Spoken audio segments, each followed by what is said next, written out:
We're going to look at some exercise now to help with driving forces when running, predominantly around the hips. So we're going to start off with the wall squat. So with the wall squat, you basically do a squat in front of a wall. It sounds a bit obvious, but what this is trying to do is start to make you use your posterior chain rather than your anterior chain. So you're not going to be allowed or able to move your knees forward. So you can set up beside a wall, or in this instance a desk, and you're going to slowly sink backwards into the squat position, as low as you feel comfortable with, trying to keep your knees from moving forwards. Try and get to around about horizontal, and then sink back up again. If you just move back a bit to show the difference then between a squat where you're going anteriorly, so you can actually demonstrate it there, so move forwards into a normal kind of squat position. So you can see how the knees is drifting quite far forwards. We're going to try and stop that knee drift and therefore start engaging the glutes and start being more posterior, pushing off when we're running. So that's the right move just there. We also want to look at now the driving forces, and one of these exercises which is really good is the tabletop or at starting point of the aeroplane. So we're going to lift ourselves up nice and controlled in the core onto one leg. This way, is it? Okay. Onto one leg. And we're going to slowly hinge from our hips forwards, down through there, and then we're going to come up and drive that leg all the way through. Forwards, and then drive up all the way through. We can see with this one that the stabilising leg on the floor, making sure that's the one which is driving the glute, is squeezing that glute to the top. So really focus on squeezing the glute to the top, and through. Squeeze all the way up, and then through.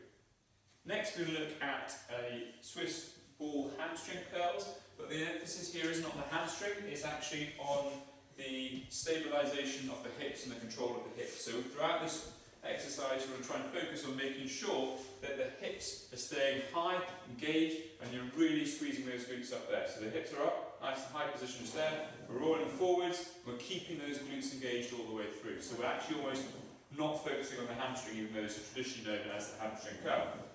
So keep the hips nice and high all the way through this exercise. Next we're going to look at a kneeling banded glute drive.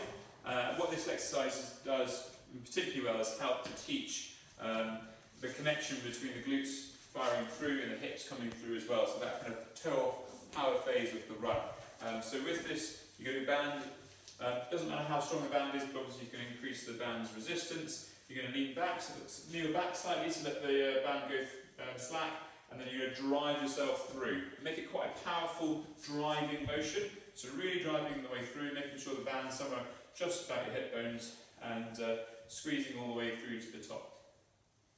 Okay, so now we're going to look at the banded hip drag. Again, this exercise is really focusing on that connection between the hips, the pelvis, and the glutes firing at the same time, so the toe-off position of the run. So you're going to take a band of some description, and you're going to wrap it around something and anchor it, and put it around the lower part of your either knee or bottom of the hamstring. From here, you're going to make sure the knee slightly in front, the leg slightly in front, and you're basically driving the leg backwards, but you're going to use the glutes to drive that leg backwards. So you're making sure that you're firing from the glute and you're not hamstringing it back or anything like that. So the way to really help that is by keeping the foot engaged with the ground, like you're dragging the foot along the ground as opposed to firing it at all, lifting it up as well, which will be more hamstring. So it's more coming from there, driving the foot glute like that. Making quite a snappy movement, nice and controlled as well. So what we're going to look at now is the classic split squat, in Bulgarian, sometimes Bavarian split squat. And what we're looking at doing with the split squat is raising the rear leg. If you've got a TRX or something like that, which is a bit more unstable, great. And we're going to take weights, this time as a medicine ball, could be a water bottle, could be something of weight or a suitcase or something like that. And you're going to make sure you're doing a controlled lunge forwards, gliding the knee over the second toe, so you're not coming across or out that way. It's straight down that big toe position, as we learned with the single leg work that we've been doing.